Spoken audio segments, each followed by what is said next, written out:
সে নিউজিল্যান্ডের কোনো এক জায়গায় বসবাস করতে চায়, মানে সে নিউজিল্যান্ডের কোনো এক জায়গায় সেটেল হতে চায়। আমি তাকে এই শহরের কোনো এক জায়গায় দেখেছিলাম। আমি তাকে এই শহরের কোনো এক জায়গায় দেখেছিলাম। আমি আমার ব্যাগটা স্কুলের কোনো এক জায়গায় ফেলে এসেছি।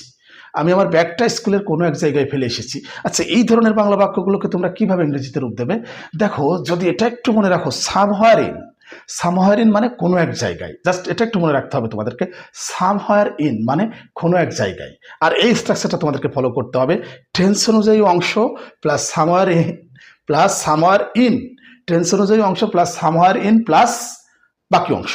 আচ্ছা, উদাহরণ দিলে বুঝতে পারবে। সে নিউজিল্যান্ডের কোনো এক জায়গায় বসবাস করতে চায়। দেখো, টেন্স অনুযায়ী অংশ আগে আসবে, কিন্তু মানে দেখো, সে বসবাস করতে চায়, তাহলে কি হবে? He wants to live, he wants to live, মানে এই অংশটা হয়ে গেল somewhere in New Zealand, somewhere in New Zealand. আমার মনে বুঝতে পেরেছো? আচ্ছা, আমি তাকে এই শহরের কোনো এক জায়গায় দেখেছিলাম, তাহলে কি হবে? আই স হিম, টেন্স অনুযায়ী অংশ, এটা পাস্ট ইনডিফিনিট টেন্স।